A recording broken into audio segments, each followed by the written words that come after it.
Are your regular D&D games getting too boring? Have you already played every kind of character that the rules offer? Do you wish there was a way to combine the rules that currently exist for new and interesting combinations? Maybe we can. It will either be a masterpiece or an unholy abomination.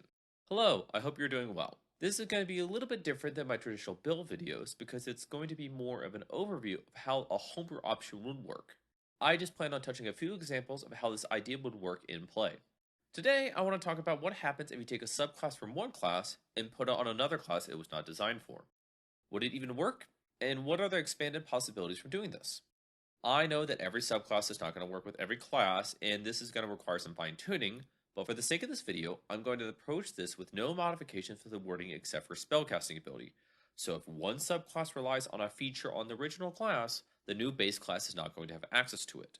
If any of the subclasses require spellcasting ability, we're going to use the spellcasting ability score for the base class. Now that the seed of the idea has been planted, I want you to pause this video just for a minute and think of what combinations would come to mind.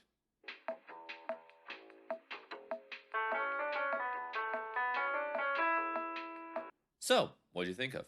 My first ideas are to take a fighter's martial archetypes and put it on a monk, and a rogue's roguish archetype and put them on a ranger. While there are many options from both classes we are going to steal from, I'm going to only focus on one so this video will be a reasonable length.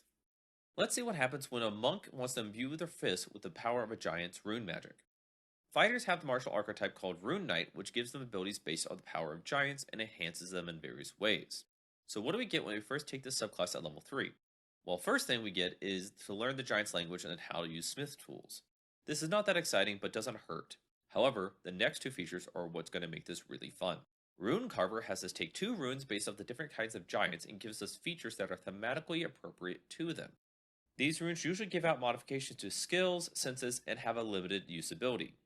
These abilities sometimes have a saving throw associated with that, and this is going to be based off your constitution. The first rune that caught my attention is Cloud Rune. This rune gives you advantage on sleight of hand and deception checks, which could help out if those ever come up. The ability that's going to make this really fun for monks is the limited use feature to redirect one attack per short rest. This feature states when you see an attack that hits someone within 30 feet of you, you can use your reaction to have the attacker transfer the attack to another creature within 30 feet of you, other than the attacker. So you could be engaged with a dragon and they can go into a tail swipe to hit your cleric. Once this happens, you can use the rune's magic to transfer the attack to instead have it hit one of the dragon's allies. If that's not badass, then I don't know what is. The other key feature of the subclass is Giant's Might, which allows us to become a large creature as a bonus action. While you are large, you have advantage on strength checks and saving throws, and you can deal an extra 1d6 damage once per turn with a weapon or unarmed strike. You can use this proficiency modifier times per long rest, so this just gets better as you level. The later abilities are mostly just getting more runes, increasing the dice value for those abilities, but you also get Runic Shield at 7th level, which gives you the ability to force an attacker to reroll a d20 for their attack if they hit another creature within 60 feet of you. Combined with Cloud Rune, you're constantly modifying your enemy's attacks on top of all your other monk abilities. Nearly every aspect of Rune Knight combines perfectly with the monk's class features. You can become a large imposing force that gets buffs to damage and defense, as well as being able to control the battlefield when you combine your stunning strikes with the rest of the runes that also control enemies. The other combination that comes to mind is to take a roguish archetype as a ranger. Rogues have the subclass known as Arcane Trickster, you have the ability to distract your enemies or even control them if you pick certain spells. So what do we get for choosing this at first level? Well, first, we get to pick some spells from the wizard spell list. For cantrips, we learn Mage Hand and 2 cantrips of our choice. Then we get to pick 3 first level spells. However, 2 of them must be from the enchantment or illusion school. For learning more spells in the future, I think it would make sense to follow the level progression of the subclass as written, but only using the spell slots for the ranger class. There are other ranger subclasses that get additional spells, so I don't think this one would be that broken. The other 3rd level feature we get is Mage Hand Ledger Domain, which enhances the Mage Hand cantrip. This feature turns the spell invisible, as well as stowing and retrieve objects in containers, or even allowing the hand to use our thieves' tools to pick locks or disarm traps.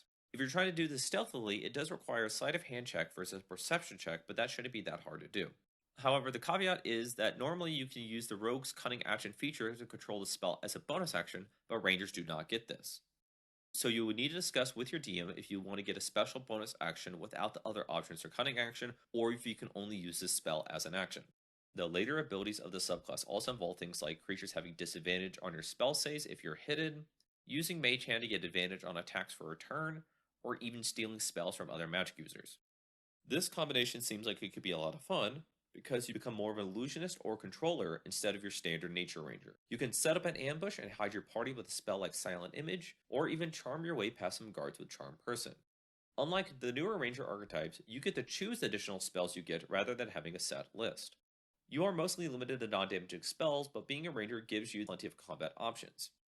However, if you really want to focus on spell combat, you can just pick damaging cantrips from Wizard and forego your weapon. I already have a build that does this with Druid cantrips, so I could see this working out. While you might not have as much single target damage as a rogue, you are definitely harder to kill because of your medium armor and your D10 hit dice. So this is just a small taste of what this homebrew option could bring to the table, but there are countless more options that I think would be fun to try. If you have any subclass swaps that you think would work, please let me know. Or you can just let me know what you think I should talk about next. Either way, here's an inspiration for your next saving throw, and I hope you have a nice day.